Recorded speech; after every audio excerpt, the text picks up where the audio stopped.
Simon.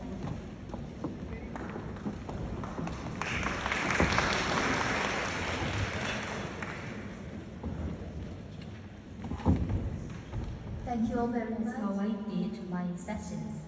So this is what the basics of CBT is. So it's only 4 boxes. So I was asked by my friends as in how can I incorporate in my consultation, because the consultations are not long enough. So if you just ask somebody to get this idea of the 4 boxes, you will be able to incorporate that into your consultation for whatever the symptom that you're trying to help them cope with. So it's all about thought cycle. So you think about something. Like now I'm thinking like, okay, this is a big room and I'm actually quite scared. So I'm actually shaking. I think that people would be able to notice that. I think that people would be able to tell that my voice is actually a bit shaky. So I think it is shaky, which actually makes me feel like my hands are cold. They are cold.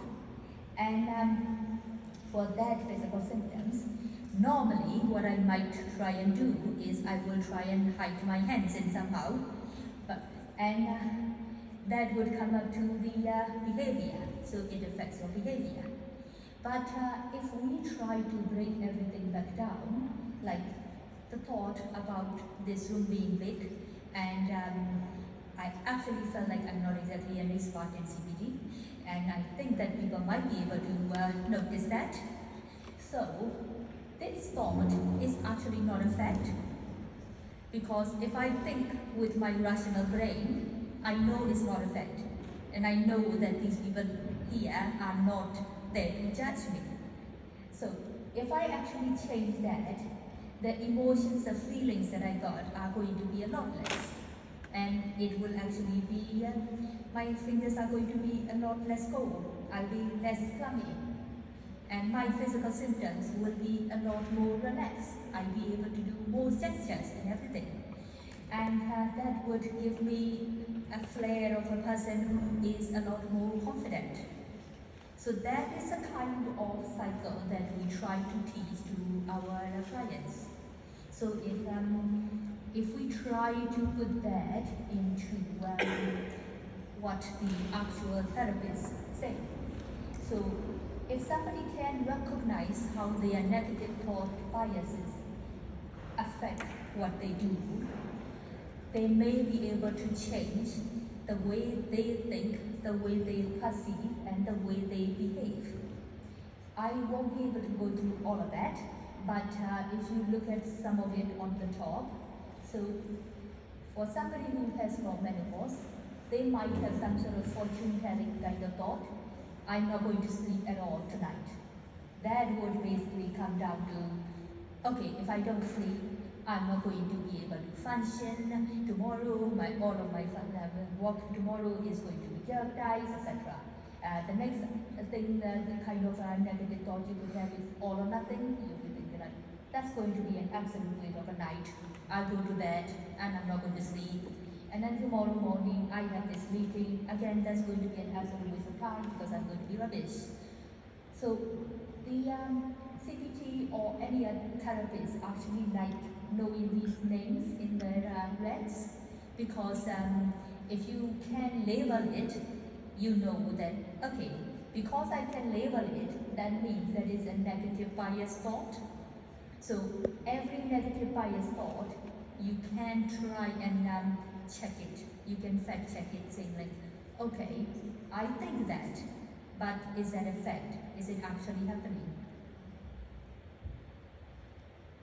So you can challenge your automatic negative thoughts, and you can put them in you can reframe it, and you can put an intervention in it. So it'll be like you can distance yourself from your thoughts. So to distance it, you can actually rephrase it. You say like, I notice that I have a thought that. By doing those steps, your brain actually distances yourself from this thing that you're thinking. And then the next thing is, you can tell yourself that, okay, these are thoughts, these are not facts. This is just one perspective. So what is the other perspective? And then you can start challenging it. So why am I having this thought? What was going through my mind before the thought? And then what am I afraid might happen? In this current scenario, I'm actually afraid that I might fall down from there. And if I fall down from there, I think that I might actually break something. So if you don't stop your thoughts from one step, you will actually catastrophize it step by step. So you can challenge it every time. So if you challenge it like, okay, so I'm just fortune telling now. So is there any evidence for my worry? Usually you can tell that there is no evidence that this is going to happen. And then you can ask yourself that, okay, so this thought is not helpful, so what before? What can I do to make this thing positive? And then what sort of result do I want? What can I do differently? And then the other thing is that we are always very, very unkind to ourselves. We usually try to expect the worst thing from our performance, or worst thing what could happen. So if you say like, okay, if this is happening to my friend, what would I tell them? Because we would never tell our friend that, yeah, you're going to be rubbish. You will actually tell them something better than that, and you will actually offer them solutions. So if you start thinking yourself like, okay, what about if it is somebody else? So cognitive behavioral therapy for menopause basically comes with a little bit of giving the information to your patient. So you try to explain to them that, you know, these hot flushes and night sweats, they are happening because of what the hormones are doing to your body. So your thermonutrasome, like the thermostat, is perfectly set up before menopause, and then when it comes to menopause, once your estrogen goes down, your thermonutrasome shrinks. So you will have hot flushes, you will have shiverings because your actual thermostat has shrunk. So when that happens, that usually happens because of some kind of a trigger. The trigger in your body is stress. When you get very stressed, you start to have a vasodilatation. And then when you get worried, you will be sweating. So these sort of things, once you recognize, you can tell yourself as in like, okay, these flushes has happened before, and they do go. No matter how long you think it is, they do go. And what happened? Once you get flushes, and when you get like sweating, you actually think like, okay, other people are going to notice that I'm really red, I'm sweating. They might think I'm weird. So there are evidence of studies that so many people are asked, as in, when you see somebody who's having flushes and sweating, what do you think? The worst case scenario, they think that you might need help. Nobody thinks you're weird. And if you don't fuel it, and if you try to calm yourself down with different interventions, you will be able to calm yourself down much quicker, and you won't go into this cycle of having more and more cycle of flushes. So that would be how you would try and, that would be what you see in the beginning. I'm stressed, I'm going to flush, people will know I'm menopausal. And this is so embarrassing, my career is over. So you start to have hot flushes, sweat, and then you might over-apologize, you become a bit flustered, you overcompensate, or you avoid meetings, or you actually avoid any kind of social situation, or you basically leave job. So we don't want that. So we want to put these interventions. So when you think like, I'm stressed, I'm going to flush, you can actually tell yourself, listen, I've done it before, no need to stress, this is a negative thought, how am I going to cope with this negative thought?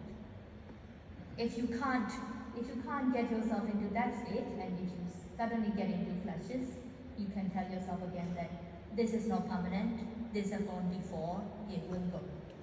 And the other thing you can do, even if you are in the middle of doing something, like I'm talking now, you can actually teach yourself what this deep breathing.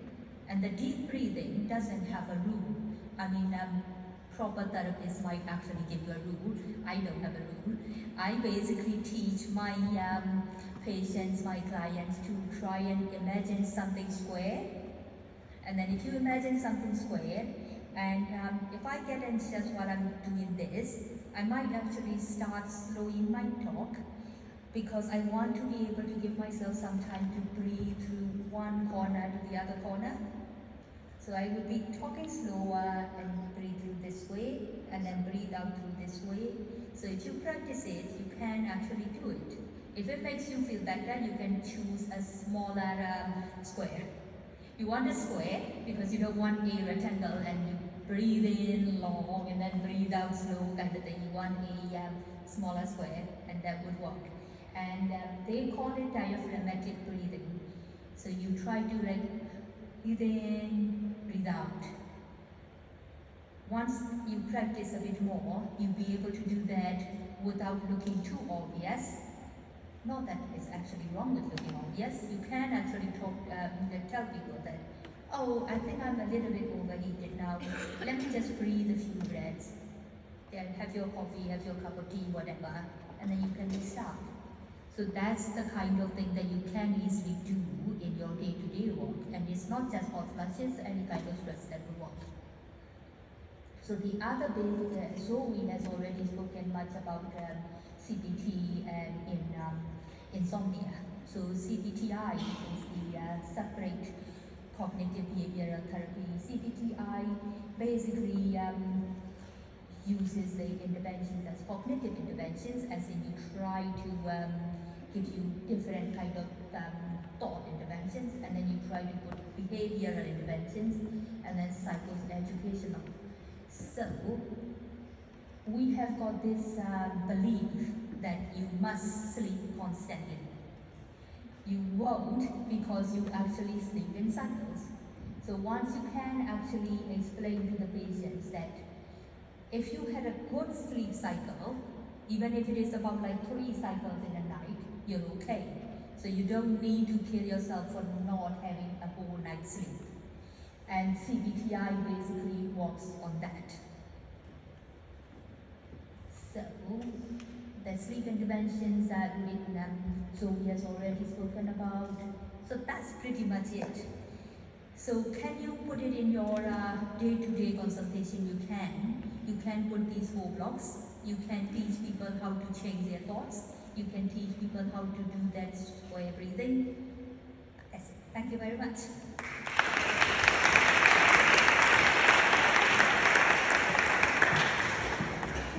Thank you, Sandra. I think that was a really good talk, just to give us an idea about alternative ways of helping